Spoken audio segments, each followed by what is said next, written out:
জিয়াউর রহমান।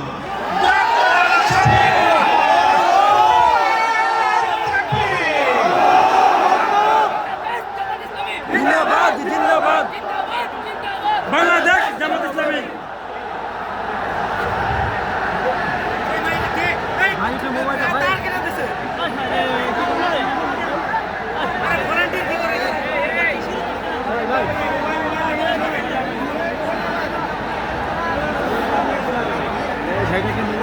এই play card নামাও।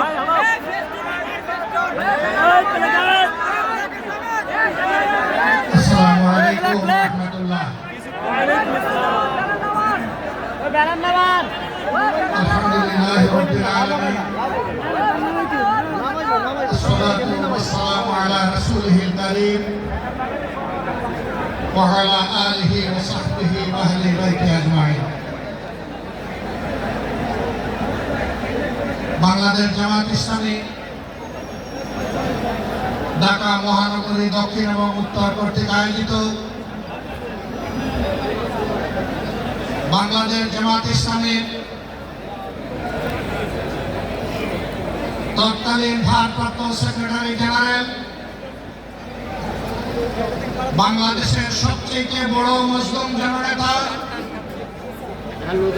জনাব এটিএম আজহারুল ইসলামের মুক্তির দাবিতে আয়োজিত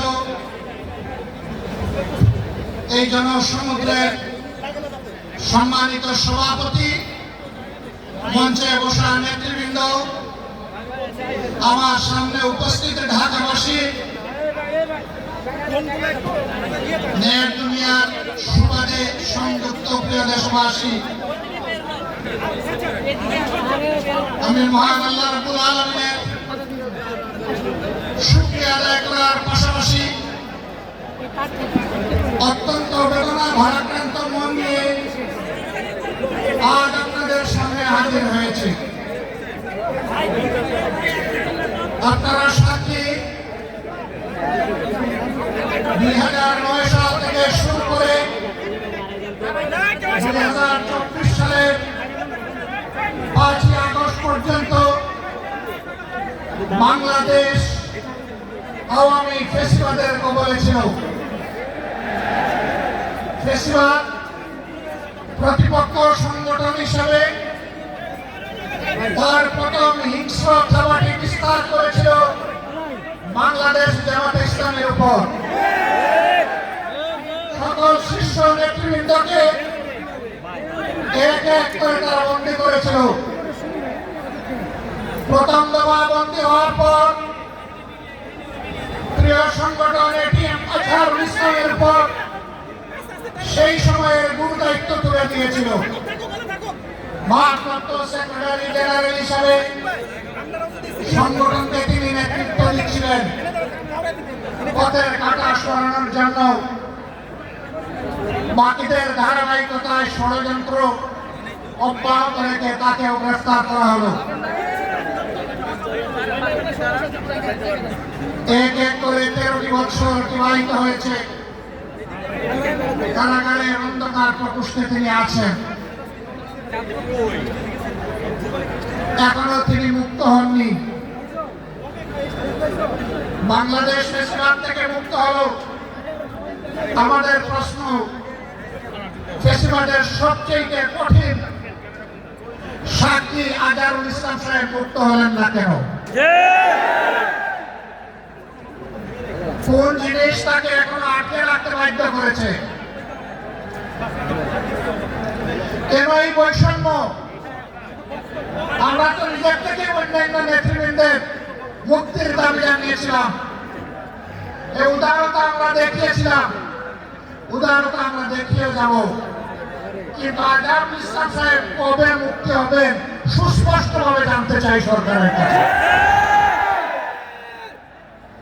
আমরা তো চাইনি, কল্পনাও করিনি এইভাবে আমাদেরকে রাস্তায় নামতে হবে প্রিয় আজহার ভাই মুক্তির দাবিতে। আমরা বাধ্য হয়েছি। আমরা স্পষ্ট বার্তা দিতে চাই,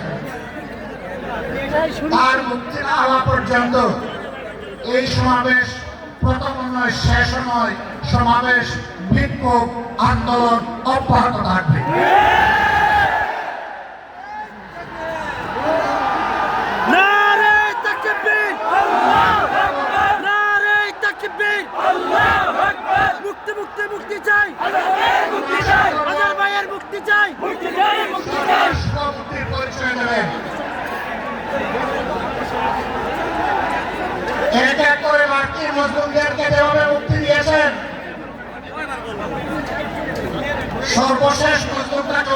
ফাঁসির বুকে মুক্তি দিয়ে ফিরিয়ে দিন।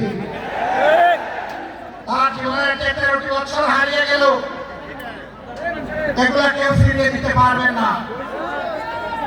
আর 13টি মিনিট তিনি জেলের ভিতরে থাকুন, আমরা তা চাই না। আমরা ভদ্র, কিন্তু আমরা বুকানো। আমাদের ভদ্রতার এই উপহারকে কেউ যেন দুর্বলতা মনে না করেন। ভদ্রতা যখন শক্ত হয়, তখন কি পরিমাণ শক্ত হতে পারে 15.5 বছর তা বাংলাদেশ দেখেছে। আমি কারো কথা বলবো না, কে কি করেছেন, কোথায় আপোষ করেছেন করেন না, এটা আমার সাবজেক্ট না। কিন্তু মহান আল্লাহর পর ভরসা করে মহান আল্লাহকে সাক্ষী রেখে বলছি 15.5 বছর মহান আল্লাহর দেওয়া শক্তির কারণে, মহান আল্লাহকে ভয় করার কারণে বাংলাদেশ জামাতে ইসলামী কোনো অপশক্তির কাছে কখনো মাথা নত করেননি। জীবন দিয়েছে, আপোষ করেনি। বহু আপোষের প্রস্তাব আমাদের কাছে এসেছিল।